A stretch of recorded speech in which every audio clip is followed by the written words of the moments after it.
caso de este ejercicio el 18. Acá la idea... 16, perdón. Ya lo leí mal. Acá la idea es que nosotros tenemos una función, ¿sí? Ahora tenemos que ver qué pasa con el dominio y demás, y un punto que pertenece a ese dominio, y la idea es fijarnos, en primer lugar, si la función es diferenciable en ese punto, de una forma sintética, que es lo que pide el ejercicio. Bueno, si nosotros vamos a la teoría de lo que dicen los libros, o lo mismo lo que dicen los apuntes, hay una definición de diferenciabilidad que, digamos, tiene una fórmula compleja, que es la que ustedes pueden llegar a ver como un límite, ¿sí?, de la función teniendo ese punto, y con algunas derivadas parciales y demás, ¿sí? O sea, tiene que ver un poco con esto, ¿sí? O sea, tratar de aproximar la función con un plano tangente, ¿sí? Y tratar de ahí viene un poco la definición. Igual ya les digo, eso sale de teoría, si quieren ver un video de teoría de eso, véanlo, pero más que nada esa es la definición real de lo que es diferenciabilidad. Igualmente hay ciertos atajos que se pueden tomar, es decir, no en todos los ejercicios uno puede, no en todos los ejercicios uno debería aplicar la definición, sino que en ciertos casos, obviamente donde hay funciones partidas y que no queda otra, sí se puede aplicar, pero en ciertas otras no hace falta. Por ejemplo, si una función es de clase C1, es diferenciable. Entonces eso nos ayuda a nosotros a no recurrir directamente a la definición, que ya de por sí es compleja, ¿sí? Entonces nada, si chequeamos que la función es de clase C1, ahí va a ser diferenciable. En el caso, otro caso por ejemplo es que si una función es diferenciable, ¿sí?, es continua en ese punto, ¿sí? Obviamente no vale el recíproco, es decir, que si es continua no necesariamente es diferenciable. Entonces, nada, tengámoslo en cuenta. Sin embargo, si nosotros sabemos que una función no es continua, entonces no es diferenciable. Eso sí se puede usar. Después, por ejemplo, es que si tenemos funciones escalares que son diferenciables en un punto, la suma, producto y cociente de los mismos es diferenciable. Esto parece un detalle menor, pero no lo es. Y después, para una función diferenciable, el gradiente, que es un vector muy importante, dice en qué dirección y sentido tenemos que movernos para que la tasa de cambio o la derivada parcial sea lo más grande posible, ¿sí? Entonces eso sería un poco la idea. Pensemos en el caso de esta función. Para evitarnos el dolor de cabeza de tener que recurrir a la definición, pensemos primero en lo siguiente. Tratemos de ver si esta función es de clase C1 en su dominio, con lo cual tenemos que primero fijarnos el dominio y ver si el punto está incluido en él, ¿no? Entonces, acá si dibujamos el dominio de la función, piénsenlo de la siguiente manera, ¿no? Tenemos la restricción de que x por y está dentro de una raíz cuadrada, con lo cual eso nos obliga a que el producto de x por y tiene que ser mayor o igual a 0 necesariamente.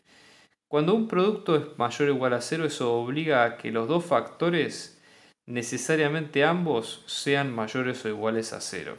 O, en este caso, ambos sean menores o iguales a 0. Es decir, más por más es más, menos por menos es más. Esa es la regla a seguir. Y eso es lo que va a pasar en este caso. Entonces, en este caso, nosotros estamos hablando de dos cuadrantes, ¿sí? X y obviamente también parte de los ejes, porque en los ejes se cumple la igualdad, ¿no? De x por y igual a 0. Entonces el dominio es todo el primer cuadrante, todo el tercer cuadrante, positivo, positivo, negativo, negativo, perfecto. Como el 1, 4 está en el primer cuadrante, ¿sí? Entonces, ¿qué es lo que vamos a tener? La función, si nosotros hacemos la derivada y todo, vamos a corroborar que la función es de clase C1, ¿sí? Porque la función es continua en un entorno del punto sin problema, no es un punto frontero, no es un punto conflictivo ni nada. Vamos a calcular la función derivada, ¿sí? Entonces, esto sería, recuerden, el dominio de f, ¿sí? Vamos a calcular f respecto de y, por ejemplo, esto sin ningún orden en particular. Acá, para hacerlo más fácil, lo que se recomienda es tratar de expresar esto de una forma como una potencia, ¿sí? Para que sea más fácil derivarlo, ¿no? F de x y, pensémoslo. Esto sería x por x a la 1 medio, o sea que esto sería x a la 3 medios. Y luego tenemos y a la 1 medio, entonces acá es mucho más fácil derivarlo, ¿no? F de y, ¿sí?, respecto de esto nos va a quedar 1 medio por y a la menos 1 medio, ¿sí?, porque restamos 1, por x a la 3 medios, ¿sí? Entonces vamos a tener x a la 3 medios, todo esto sobre 2 veces raíz cuadrada de y. Con lo cual el dominio de fi también lo vamos a acotar, pero acá ya acotándolo a que, si bien tiene que ser x mayor que 0 y mayor que 0, pero va a ser mayor estricto, ¿sí? Entonces, en este caso vamos a tener x mayor estricto que 0 e y mayor estricto que 0, ¿sí? X mayor o igual a 0 puede ser, pero y tendría que ser menor o x menor o igual a 0 y menor estricto que 0, sin pequeña excepción. Pero ya les digo, como en este punto está incluido dentro del dominio o la función derivada es continua en un entorno del punto 1, 4, perfecto, no hay problema. Si hacemos lo mismo con la derivada de x, en este caso esto nos va a quedar como 3 medios por x a la 1 medio por y a la 1 medio. De vuelta, el dominio de la derivada de x vuelve a ser el dominio de la función original, o sea, x mayor o igual a 0 e y mayor o igual a 0, o x menor a 0 e y menor a 0, y menor o igual, ¿no? Y es continua. Entonces, ¿qué es lo que nosotros vemos? Las derivadas parciales primeras son continuas en un entorno de este punto, que es el que nos interesa. Con lo cual, f es C1. ¿Sí? Si f es C1, por lo tanto, f es diferenciable en el punto este, que es el 1, 4, que nos garantiza, que es el que queremos calcular en definitiva. Un punto importante acá es el siguiente.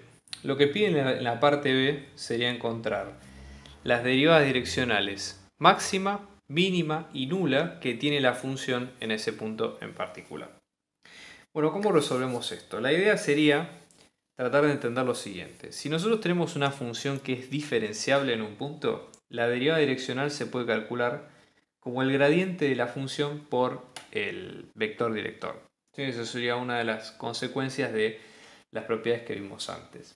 Entonces, una de las formas, digamos, que podemos calcular esa derivada sin recurrir a la definición.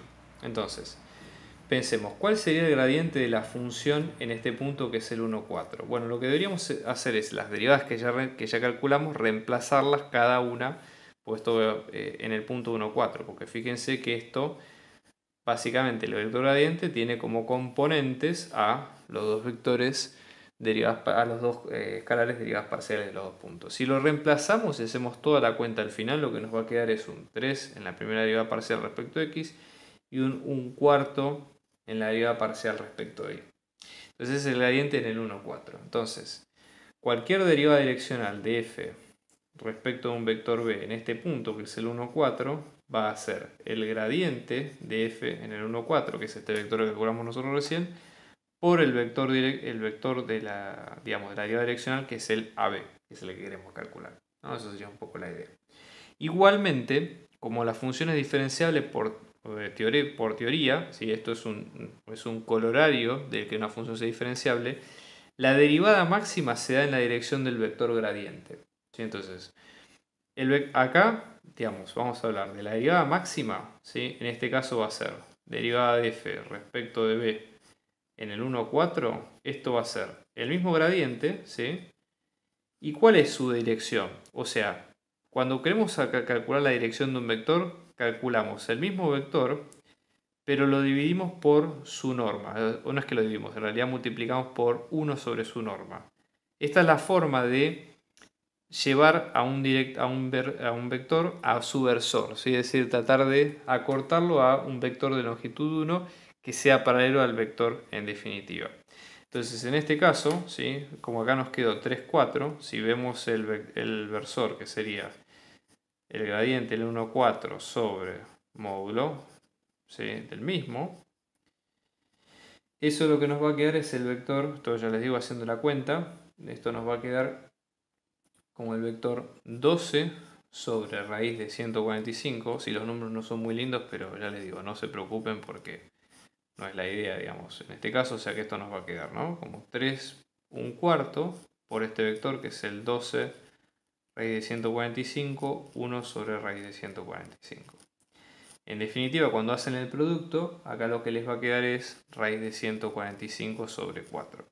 Entonces, ¿qué pasa? Por teorema, ¿sí? Esta es la derivada máxima.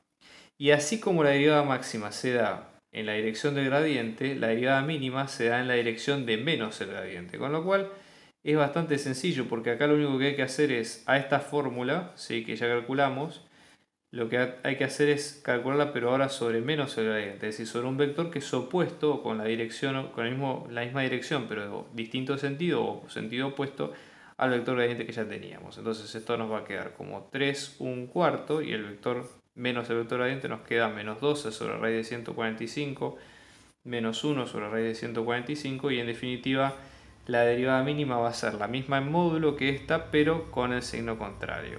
¿Sí? Entonces, ¿qué es lo que nosotros estamos viendo hasta acá? Sí, habría que dibujar este vector, pero fíjense, nosotros nos estamos moviendo, ¿sí?, en torno. Fíjense que estamos hablando de las direcciones de los vectores, no necesariamente que estemos parados en el 1, 4. Entonces, recuerden siempre ustedes, todos los vectores de las derivadas direccionales son vectores que están en una circunferencia de radio 1. Entonces, por ejemplo, yo lo voy a dibujar como, digamos, como se me ocurre a mí, ¿no? Digamos, este sería el vector gradiente, ¿sí?, de f en este punto, en el x0. Después tenemos el vector menos el gradiente de f, que viene así, ¿sí?, menos el gradiente de f que viene en este punto. Por teorías, otra de las cosas que nos preguntan es ¿dónde está la derivada nula? La derivada nula tiene que ser de un vector, ¿sí?, que sea ortogonal a los dos vectores gradientes. Porque fíjense que si existe un plano tangente, ¿sí?, si este es el máximo y este es el mínimo, en algún momento se anula. Si esto obviamente es positivo y negativo o viceversa, en algún momento se anula.